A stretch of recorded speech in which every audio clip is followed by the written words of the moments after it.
할렐루야, 조나시입니다. 오늘도 말씀을 하루 시작합니다.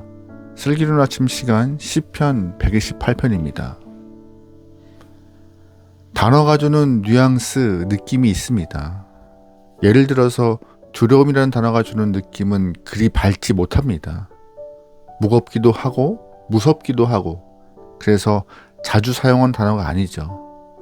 하지만 두려움이 항상 나쁠까요? 그렇지 않습니다. 적절한 두려움은 우리 인생의 큰 틀을 형성해주고 삶을 안전하게 이끌어갑니다. 그래서 신앙적으로 볼 때도 두려움은 꼭 필요해요. 다시 말해서 하나님을 향한 두려움, 경외심은 신앙인에게 무척 필요한 요소이기도 하죠. 우리가 하나님에 대해서 가지는 두려움은 정도를 벗어나지 않게 해주고 인생의 방향과 길을 결정해 줍니다.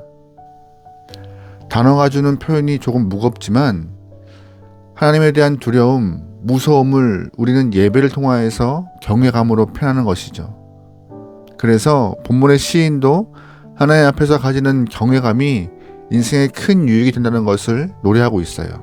1절 말씀이에요. 여호와를 경외하며 그의 길을 걷는 자마다 복이 있도다. 아멘. 하나님을 경외하면 하나님의 말씀에 대해서도 가볍게 생각하지 않게 됩니다. 옛날 이스라엘 사람들이 율법에 대해서 굉장한 무게감을 갖고 두려움을 느꼈던 것과 같은 것이죠.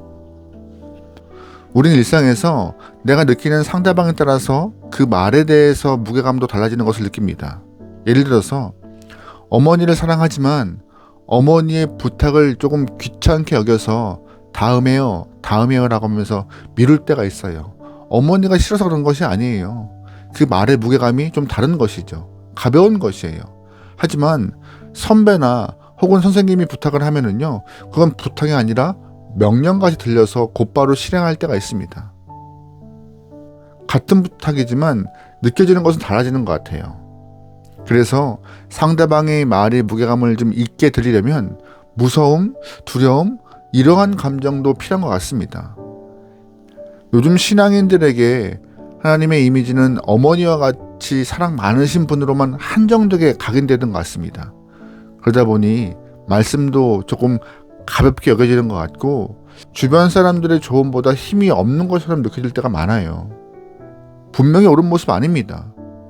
하지만 내게는 그런 모습이 없는가 돌아보면 좋을 것 같아요. 하나님은 분명하게 사랑이십니다.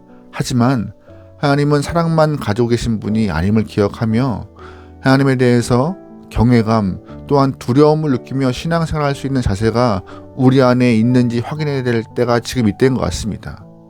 그렇게 돼야지만이 말씀에 대한 무게감도 달라집니다. 본문의 시인은요, 1절 말씀에서 그의 길을 걷는다라는 말을 하고 있어요. 이 말은 무슨 뜻이에요? 하나님이 하신 말씀, 율법의 길을 걷고 있다는 뜻입니다. 우리가 두렵고 때로는 부담스럽고 때로는 힘에 부치는 경우도 있지만 하나님의 말씀에 대해서 부담감을 느끼며 무게감을 느끼며 말씀의 길을 걸어가는 자에게는 굉장한 복이 있음을 말하고 있는 것입니다. 그러면 시인이 말하고 있는 하나님을 경외하는 자가 누리는 구체적인 복이 무엇일까요? 2절 말씀이에요. 내가 내 손이 수고한 대로 먹을 것이라 내가 복되고 형통하리로다. 아멘. 사람들은 수고한 대로 먹는 것에 대해서 복이라고 생각하지 않습니다. 그러다 보니 수고한 것 이상으로 먹어야 복이라고 생각하는 것이죠. 하지만 하나님 말씀은 그렇게 말하고 있지 않아요. 만약 우리가 수고하고 땀 흘린 것 이상을 원하고 탐내면은요, 이것은 탐욕이라고 말하고 있습니다. 우리가 땀을 흘리고 수고한 것 이상을 원하고 요구하는 자리에는 하단마귀가 있습니다. 그 자리에 발을 딛기만 하면 하단은 우리를 낚아채서 다시는 탐욕의 수렁에서 빠져나오지 못하도록 묶어버려요. 그러기에 탐욕의 자리를 탐내지 않기 바랍니다. 탐욕의 자리에는요, 하나님이 계시지 않아요. 욕심을 내다가 망한 사람들을 성경 안에서 우리는 한두 사람 볼 수 있는 것이 아닙니다. 우리가 수고하고 땀을 흘린 대가를 얻고 누리고 그것으로 만족하는 인생이 참으로 복된 인생인 것이에요. 열심히 수고하고 땀을 흘렸는데 보상받지 못한 사람들도 참 많아요. 열심히 수고하고 돈을 떼는 사람들도 참 많습니다. 열심히 애를 쓰고 살아도 관계 문제가 생겨서 하루아침에 모든 것이 물거품 되는 경우도 많습니다. 그러므로 수고한 대로 누리는 것이 복임을 여러분 꼭 기억하시면 좋겠습니다. 하나님의 율법을 쫓아서 좋아서 살아가는 사람들은 이러한 위대한 복을 누리게 될 줄 믿습니다. 여러분의 삶에 수고한 대로 땀을 흘리는 것만큼 누릴 수 있는 귀한 삶이 되기를 축원합니다. 아멘. 3절 말씀이에요. 내 집 안방에 있는 내 아내는 결실한 포도나무 같으며 내 식탁에 둘러 앉은 자식들은 어린 감나무 같으리로다. 아멘. 이스라엘 사람들이 좋아하는 나무는 두 가지가 있습니다. 하나는 포도나무이고 하나는 감람나무입니다.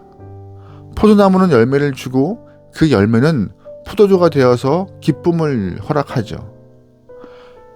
반면에 감람나무는 기름을 제공하고 인생을 풍요롭고 부드럽게 만들어줘요. 그래서 열매와 부드러운 기쁨을 주는 포도나무와 감람나무를 사람들은 존귀하게 여깁니다. 마찬가지예요. 우리가 하나님을 경외하고 그의 길을 걸어간다면 하나님께서 우리 가족들을 많은 사람들을 보기에 사랑받게 하실 것입니다. 이것은 돈으로 되는 것이 아닙니다. 물질이 아무리 많아도 사람들에게 존중과 사랑을 얻지 못하고 좋지 못한 이야기를 듣는 사람 참 많습니다. 존중과 사랑, 좋은 평판은요, 물질이 주는 것이 아니에요. 가족이 서로 사랑하고 존중하고 아름다운 가정을 만드는 방법은 하나님을 경외하는 것입니다.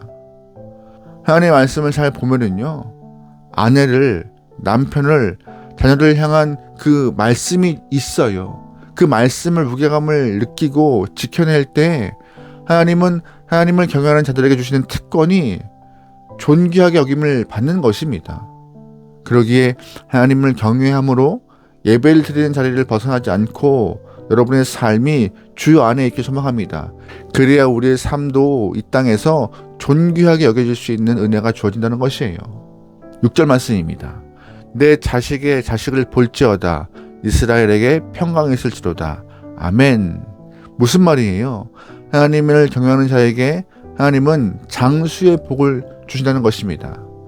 많은 사람들은 무병하게 장수하는 복을 누리기 원하지만 생명의 근원이 하나님께 달려있기 때문에 이것은 인위적으로 되는 것이 아닙니다.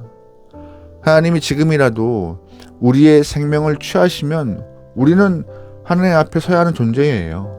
그런데 하나님의 말씀을 경외하고 하나님을 두려워하고 그 테두리 안에서 살아가는 자들에게는 하나님은 일상에서 누리는 복을 주시고 장수의 복도 허락하신다고 말씀은 증거하고 있습니다. 이러한 은총이, 이러한 귀한 은혜가 여러분과 우리의 삶에 소망합니다. 그러나 이러한 은혜는 모두에게 주어지는 것이 아닙니다. 어떠한 사람에게요? 하나님을 경외하고 두려워하며 그의 길을 걷는 자에게 허락되는 은혜인 것이에요. 여러분, 하나님이 복 자체이십니다. 그러기에 하나님께 달려갈 수 있게 소망합니다. 오늘 시편에서 말씀하시는 것처럼 하나님을 깊이 사랑하고 경외하는 자에게 놀랍고 위대한 복을 주신다 하였으니 이러한 복을 온전히 받아들일 수 있는 여러분과 저의 삶이 되기를, 그리하여서 주님께 기쁨을 드릴 수 있는 귀한 영혼 되기를 주의 이름으로 축원합니다. 아멘. 기도하겠습니다.